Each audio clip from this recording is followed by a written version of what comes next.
วันนี้เฮามาเบิ่งเนาะสินค้าหรือว่ารางวัลที่เฮาซุ่มไปเรียบร้อยแล้วมันจะไปอยู่ไสเนาะปัจจุบันนี้เนาะแม่นเฮาไปปะไว้อยู่นี่เนาะก็คือยังเข้าไปที่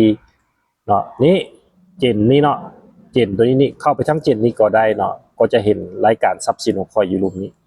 เนาะหรือว่าบ่ซั่นน่ะเข้าไปที่ตลาดก็ได้เนาะเข้าไปที่ตลาดเนาะเข้าไปที่ตลาดปั๊บเนาะแล้วเข้าที่ตลาดรางวัลเนาะนี่ปั๊บเนาะแสดงว่ายังแสดงว่าเฮาสามารถซื้อขายในทรัพย์สินของเฮาได้เนาะเฮาเข้าไปเบิ่งทรัพย์สินของเฮาก่อนเนาะ นี่เขามีเนี่ยเขาจะเบิ่งรายละเอียดเขาก็สามารถเบิ่งได้แบบนี้อันนี้เป็นลาบคอยเนาะอันนี้มีอย่างนี้นะอันนี้ก็ลาบคอยมีอย่างอีก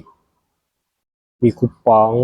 มีอย่างอีกมีน้ำดื่มตัวนี้เลยตัวเขาหาก็ได้เพราะฉะนั้นคือเขาเลือกเอาโลดว่าเขาจะเปลี่ยนออกเป็นลาบเนาะหรือว่าจะเปลี่ยนออกเป็นรางวัลเนาะสมมติเขาเปลี่ยนเป็นลาบเนาะเขาจะได้อยู่ที่ประมาณ2,100ลาบเนาะเขาก็จะได้รางวัลกลับขึ้นมาว่าเป็นลาบคือเก่าเนาะฉะนั้นคือสิ่งที่เขาซุ่มไปแล้วเรียบร้อยมันก็จะกลับขึ้นมาอยู่ในเหลือ99,000คือเก่าเนาะ สมมุติว่าเฮาเอาไปเลขนี้ขอเคลมคืนได้บ่สามารถเคลมได้เนาะก็คือหยังเข้าปั๊บเข้าโอ้ยโทษเข้าตลาดคำผิดเนาะอันนี้เป็นตลาดคำเนาะเข้าตลาดรางวัลเนาะตกลงนะทรัพย์สินของข้อยเนาะถ้าอยากเคลมเนาะเอาเคลมได้เนาะแต่ว่าแน่นอนแล้วอันนี้บ่มีตัวตนเนาะนี่เฮามีสินค้าตัวอื่นบ่นี่มีโค้กเนาะเอารางวัลเนาะเอาเคลมไปแต่แน่นอนแล้วค่าขนส่งแล้วมันต้องได้จ่ายเองหรือมาเอาที่